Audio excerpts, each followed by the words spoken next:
Vou aqui explicar essa suspensão de ação e a questão do artigo 53, parágrafo 3º da Constituição. Ele diz que, recebida uma denúncia contra um deputado por imputação de um crime após a diplomação, a Câmara dos Deputados pode sustar o andamento da ação pelo voto da maioria dos seus membros.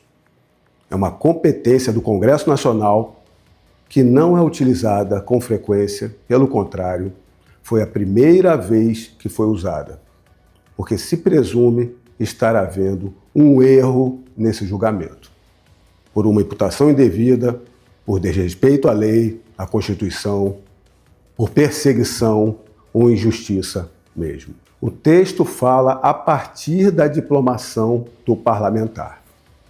A diplomação ocorreu em dezembro de 2022, antes do que aconteceu no 8 de janeiro de 2023.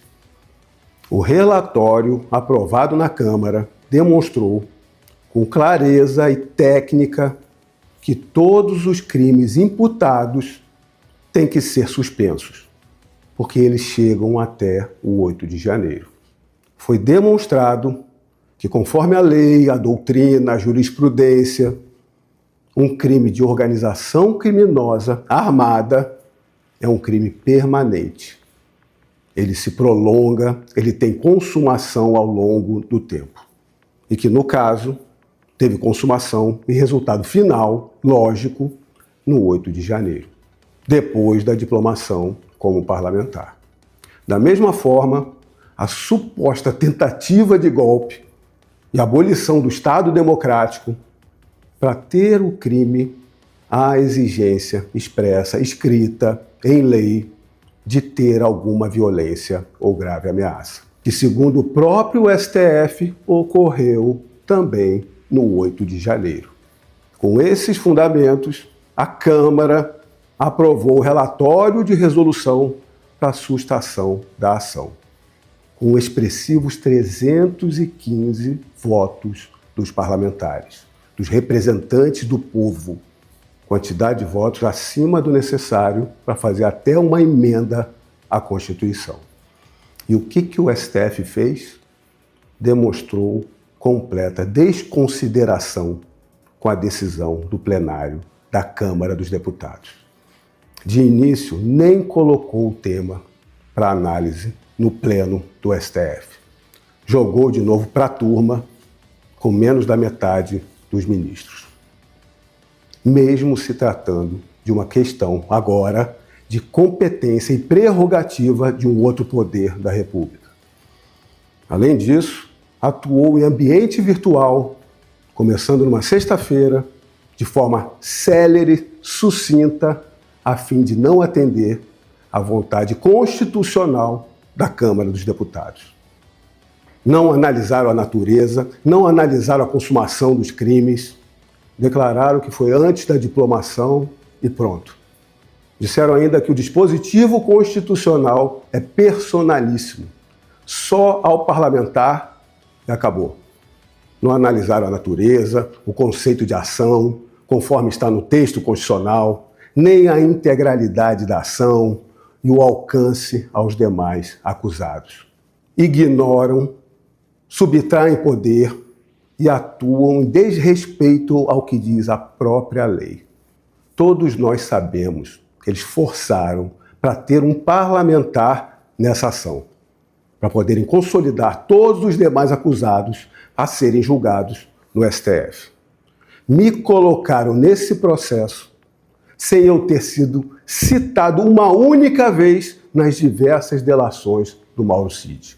E mesmo eu tendo deixado o governo em março, no começo de 2022, criaram um conjunto probatório de anotações privadas minhas, particulares, sem publicação, sem divulgação, sem encaminhamentos, sem crime nenhum, sendo imputado também nessa invenção de golpe, de uma tentativa sem ter sido tentada, um possível golpe de Estado que não teve uma única pessoa sequer armada.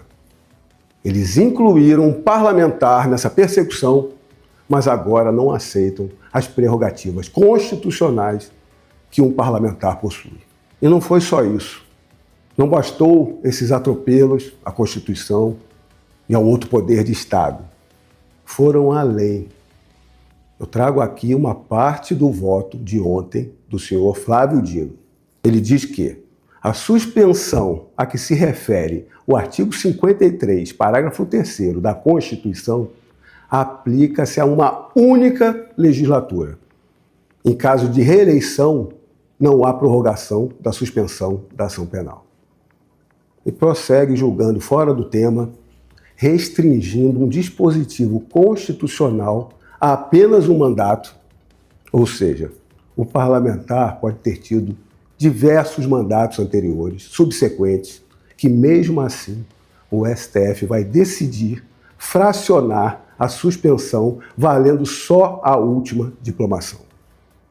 Logo o STF, que para eles julgarem, eles abriram um precedente recente de que ex-presidentes e ex-parlamentares se mantêm, todos eles, mesmo depois sem mandato, vinculados ao julgamento do STF permanentemente.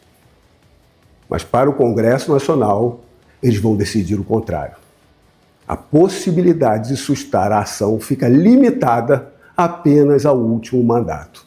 Ter sido parlamentar antes não conta para eles como parlamentar. O Legislativo, agora, ao aprovar essa sustação de ação penal, entregou ao STF um instrumento que eles poderiam muito bem utilizar para sanar todo